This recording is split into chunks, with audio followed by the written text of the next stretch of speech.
نحمده ونصلي على رسوله الكريم اما بعد فاعوذ بالله من الشیطان الرجیم بسم اللہ الرحمن الرحیم۔ سامعین محترم، انسانی نسل کی بقا اور معاشرت کی گاڑی جن دو پہیوں پر رواں دواں ہے، ان میں ایک عورت ہے جس کا نسل انسانی کی نشو و نما اور ترقی میں اتنا ہی عمل و دخل ہے جتنا مرد کا ہے۔ اس لیے اسلام نے عورت کے وجود کو نہ صرف تقدس اور احترام بخشا ہے بلکہ اس کی اہمیت و افادیت کا بھرپور اعتراف کیا ہے اور اسے ان تمام حقوق اور تحفظات سے نوازا ہے جو مرد اور عورت کے فطری فرائض کی تکمیل کے لیے ضروری ہیں۔ تاریخ گواہ ہے کہ نبی اکرم صلی اللہ علیہ وسلم کی بعثت سے قبل عورت کو انسانی معاشرہ میں ایک آزاد اور خود مختار وجود کی حیثیت حاصل نہ تھی۔ بالخصوص جاہلی معاشرے میں عورت کو نہ وراثت میں حقدار تسلیم کیا جاتا تھا اور نہ اس کی رائے کو وقعت دی جاتی تھی، بلکہ بعض علاقوں میں تو عورت اور جانور میں کوئی فرق روا نہ رکھا جاتا تھا۔ جناب نبی کریم صلی اللہ علیہ وسلم نے عورت کے بارے میں جاہلی تصورات کی نفی کی اور اسے وہ تمام حقوق اور تحفظات بخشے جو فطری طور پر اس کے لیے ضروری ہیں۔ نبی اکرم صلی اللہ علیہ وسلم کا دور اور خلافت راشدہ کا زمانہ اسلام کی علمداری کے لحاظ سے ایک مثالی دور ہے، اور جب ہم اس دور میں عورت کے معاشرتی مقام پر نظر ڈالتے ہیں تو ہمیں عورت کے حوالہ سے اسلام کے خلاف مغربی میڈیا کے وہ تمام اعتراضات بے بنیاد نظر آتے ہیں جن کا ایک عرصہ سے مسلسل اور منظم پراپیگنڈا کیا جا رہا ہے، اور خواتین کو اسلامی قوانین و احکام کے نفاذ کی صورت میں بنیادی حقوق سے محرومی کا خوف دلا کر نفاذ اسلام کے خلاف منظم کرنے کی کوشش کی جا رہی ہے۔ اس لیے مناسب معلوم ہوتا ہے کہ چند اہم انسانی حقوق کے حوالے سے اسلام کے خلاف مغربی اعتراضات کا جائزہ لیا جائے۔ سامعین محترم، موجودہ زمانے میں یہ عورتیں کون سی آزادی چاہتی ہے؟ کیا رائے کی آزادی رائے کو انسانی حقوق میں بنیادی اہمیت حاصل ہے، اور امر یہ واقع یہ ہے کہ آزادی رائے کا جو معیار اسلام نے قائم کیا ہے، دوسرا کوئی نظام آج تک اس کی مثال پیش کرنے سے قاصر ہے۔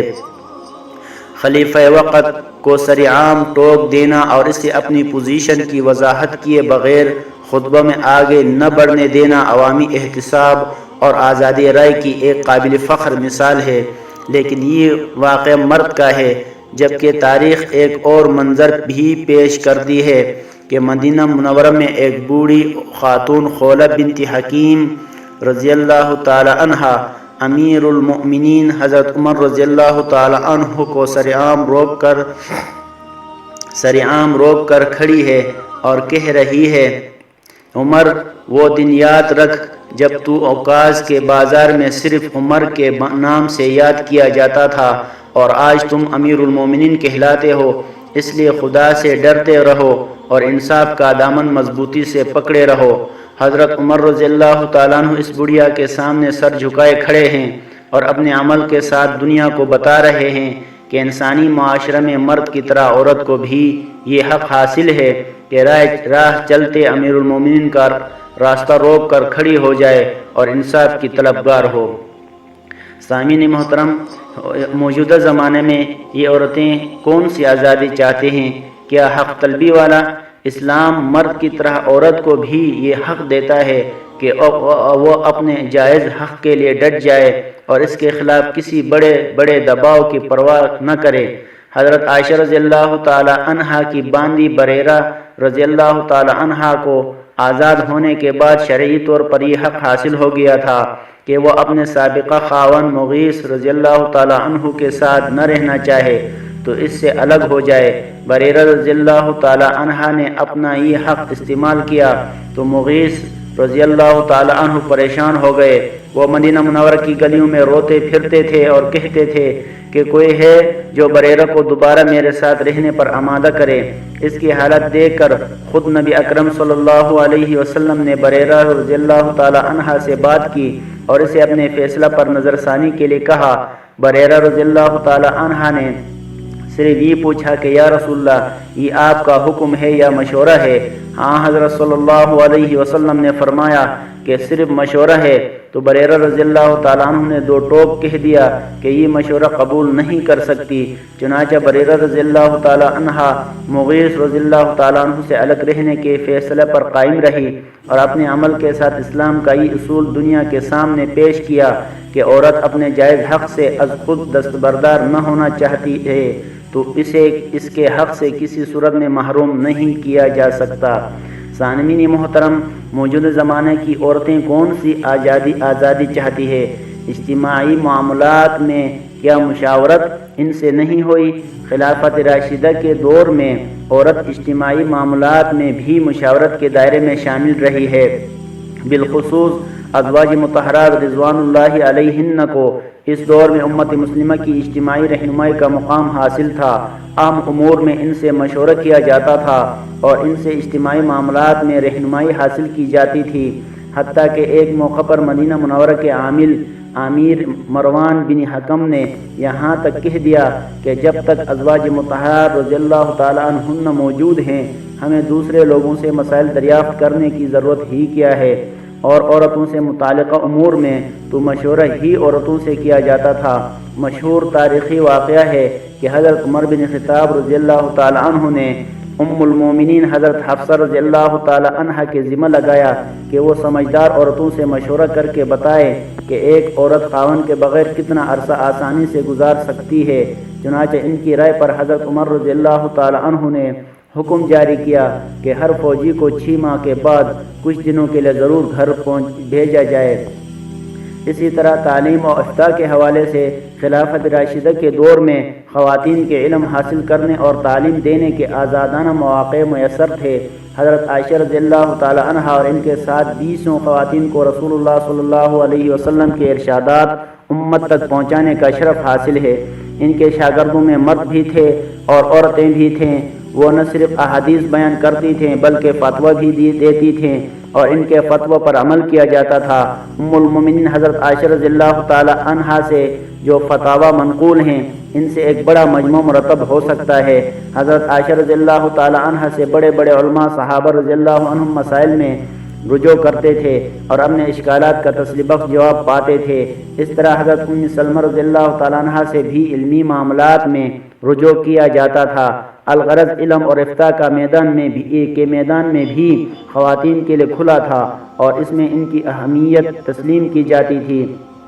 اسی طرح سامعین محترم، معاشی تحفظ بھی اسلام نے عورت کے معاشی حقوق اور تحفظات کا جو متوازن نظام پیش کیا ہے وہ بھی اسلام کی صداقت کی دلیلوں میں سے ایک بڑی دلیل ہے۔ یہ شعبہ ایسا ہے جہاں بڑے بڑے نظام افراط و تفریق کا شکار ہو گئے ہیں، لیکن اسلام نے اعتدال اور توازن کا اصول یہاں بھی پوری طرح قائم رکھا ہے۔ آج عورت اور مرد کی ہر میدان میں برابری کے خوشنما نعرے کے ساتھ عورت کو دوہری ذمہ داریاں ادا کرنے پر مجبور کیا جا رہا ہے۔ اس کی ایک ذمہ داری وہ ہے جو فطری طور پر اس کے ذمہ ہے اور وہ اس ذمہ داری سے نہ دستکش ہو سکتی ہے اور نہ اسے کسی اور کو منتقل کر سکتی ہے۔ یہ ذمہ داری بچے کی پیدائش، پرورش اور گھر کے اندرونی نظام کو کنٹرول کرنے کی ہے۔ مرد کچھ بھی کرے وہ ان میں سے کوئی ذمہ داری نہیں نبھا سکتا۔ یہ تینوں ڈیوٹیاں لامحالہ عورت ہی سنبھالتی ہے، لیکن مغرب کا آزادی اور برابری کا فلسفہ اسے مجبور کرتا ہے کہ وہ کمانے کی ذمہ داری بھی قبول کرے اور مرد کی برابری کرنے کے شوق میں ملازمت بھی اختیار کرے۔ اس طرح مغرب کا مرد عورت کی فطری ذمہ داریوں میں سے کوئی ذمہ داری اپنے سر لیے بغیر اپنے نصف ذمہ داری عورت کے کھاتے میں ڈالنے میں کامیاب ہو گیا اور اسے معاشی آزادی اور برابری کے نام دے دیا گیا، حالانکہ یہ سراسر ظلم ہے عورت پر۔ اس اصل بات یہ ہے کہ پہلی اور دوسری جنگ عظیم میں آبادی کا بہت بڑا حصہ قتل ہو جانے کے بعد دفاتر اور کارخانوں میں افرادی قوت کی کمی ہوئی تو یورپ کے دانشوروں نے عورتوں کے ذریعے یہ خلا پر کرنا چاہا اور انہیں گھروں سے نکال کر دفاتر اور کارخانوں میں لانے کے لیے معاشی برابری کا خوشنما نعرہ ایجاد کیا۔ ورنہ انصاف کی نظر سے دیکھا جائے تو یہ سراسر ظلم ہے، اور اس ظلم کا نقد نتیجہ یورپی معاشروں کو مل گیا ہے کہ وہاں خاندانی زندگی کا ڈھانچہ تباہ ہو کر رہ گیا ہے۔ اس کے برعکس اسلام نے عورت کو کوئی فریب نہیں دیا اور اسے صاف صاف کہہ دیا ہے کہ چونکہ گھر کے اندر کا نظام عورت کی سپرداری میں ہے، اس لیے باہر کی کوئی ڈیوٹی اس کے سپرد کرنا اس پر ظلم ہے، اسی لیے عورت کے تمام اخراجات مرد کے ذمہ لگا دیے گئے ہیں، اور ان کے اخراجات کے سلسلے میں عورت کو عدالتی تحفظات بھی دیے گئے ہیں تاکہ کوئی مرد اس معاملے میں عورت کے ساتھ ناانصافی نہ کر سکے۔ ستم ظریفی کی بات یہ ہے کہ کمانا اور ملازمت کرنا فرائض میں سے ہے، یہ ایک مشقت کی بات ہے اور اس کا شمار ذمہ داریوں میں ہوتا ہے، لیکن مغرب کے فلسفہ نے اس پر حقوق کا لیبل لگا کر عورت کو یہ باور کرانے کی مہم چلا رکھی ہے کہ انہیں ملازمت سے الگ رکھ کر حقوق سے محروم کیا جا رہا ہے، اور بیچاری عورت یہ دیکھے بغیر اس نعرے کے پیچھے لب کی جا رہی ہے کہ حقوق کے نام پر اس کے فرائض کو ڈبل کیا جا رہا ہے۔ اسلام نے فرائض کی ایک فطری تقسیم کر دی ہے کہ گھر کے اندر کی ذمہ داری عورت کی ہے اور باہر کی ذمہ داری مرد پر ہے، اور مرد و عورت کی خلقت میں فطرت نے جو طبعی فرق رکھا ہے اس کو برقرار رکھتے ہوئے اس کے سوا کوئی تقسیم ممکن ہی نہیں، لیکن اس کا مطلب یہ نہیں کہ اسلام عورت کے ملازمت کرنے پر کلی پابندی لگاتا ہے، ہرگز نہیں، بلکہ اسلام عورت کو ایسی ہر ملازمت کی اجازت دیتا ہے جس سے اس کی نسوانی حیثیت متاثر نہ ہو، اس کی خاندانی ذمہ داریوں پر زد نہ پڑے اور اس پر اس کی طاقت و صلاحیت سے زیادہ بوجھ نہ پڑے۔ الغرض اسلام عورت کو انسانی زندگی کی گاڑی کا برابر پہیہ تسلیم کرتا ہے اور اس کو وہ تمام حقوق دیتا ہے جو انسانی معاشرے میں اپنا فطری کردار ادا کرنے کے لیے اسے درکار ہیں۔ البتہ فرائض کی تقسیم وہ مرد اور عورت کی طبعی تقاضوں اور فطری ضروریات کو سامنے رکھ کر کرتا ہے، اور عورت کو ہر ایسے عمل سے روکتا ہے جو اس کے نسوانی وقار، فطری ذمہ داریوں اور طبعی مناسبت کے منافی ہو۔ اور مغربی میڈیا کے تمام تر بلند بانگ دعووں اور پراپیگنڈا کے باوجود اسلام کا یہ اصول حق تلفی نہیں بلکہ عین انصاف ہے، جس کے بغیر انسانی معاشرے کو متوازن رکھنا ممکن ہی نہیں۔ سامعین محترم، حاصل یہ کہ اسلام نے عورت کو ان کی طبیعت کے تقاضوں کے مطابق جائز حقوق ان کو فراہم کیے ہیں۔ اب عورتوں کا سوال آتا ہے کہ میراث میں ہمیں آدھا کیوں ہے، ایک مرد اور دو عورتیں برابر کیوں ہے؟ تو اصل میں بات یہ ہے کہ عورتوں کو ایک مرد کے برابر، دو عورتوں کو ایک مرد کے برابر اس لیے کیا گیا ہے، یعنی ان کو آدھا حصہ اس لیے مل رہا ہے کہ خرچہ اخراجات کی ساری ذمہ داری، رہن سہن کی ساری ذمہ داری وہ مرد کے ذمہ ہے، لہٰذا عورت کو اگر آدھا بھی مل جائے تو یہ بھی ان کے لیے کافی ہے۔ لیکن اگر ہم دوسری طرف جانب سوچیں تو عورت کو بھی ڈبل ملتا ہے، ایک والد کے میراث میں سے اس کو حصہ ملتا ہے اور ایک شوہر کے میراث میں سے اس کو حصہ ملتا ہے، اور اس کے باوجود اس کو خرچے کی ذمہ داری بھی نہیں ہے تو اس کو بھی ڈبل ملتا ہے۔ دوسرا سوال عورتیں یہ کرتی ہے کہ اگر کسی عورت کو قتل کیا گیا تو اس کی دیت آدھی ہے، یعنی 50 مرد کے برابرے میں 50 اونٹ ہے اور مرد کی دیت پورے 100 اونٹ ہے، تو ہماری دیت آدھی کیوں ہے، ہمیں اس طرح انصاف کیوں نہیں ملتا؟ اصل میں بات یہ ہے کہ اگر کسی عورت کے شوہر کو قتل کیا جاتا تو عورت کو 100 اونٹ ملیں گے، اور اگر عورت کو قتل کیا جائے تو اس کے شوہر مرد کو 50 اونٹ ملیں گے، تو پھر بھی عورت کا حصہ تو پورا ہی مل رہا ہے۔ عورت چونکہ صنف نازک ہے، کما نہیں سکتی ہے، تو اسے رعایت کیا گیا کہ اس کو 100 اونٹ دیے جائیں، اور مرد چونکہ کما سکتا ہے تو اسے 50 اونٹ دیے جائے، لہٰذا عورت پر تو ظلم نہیں ہوا، وہ تو مرد کا حصہ کم ہوا ہے، عورت کا حصہ تو کم نہیں ہوا ہے۔ لیکن یہ بات یہ ہے کہ اسلام کو سمجھنے کے لیے استاد سے سمجھنا چاہیے، اور اسلام کو سمجھنے کے لیے اپنا صرف مطالعہ کافی نہیں ہے بلکہ باقاعدہ طور پر استاد سے سمجھنا چاہیے۔ ان تمام باتوں پر اللہ تبارک تعالی ہمیں عمل کرنے کی توفیق عطا فرمائے، اور حیا اور پردہ والے زندگی گزارنے کی اور شریعت کے مطابق زندگی گزارنے کی توفیق عطا فرمائے۔ وما علینا الا البلاغ۔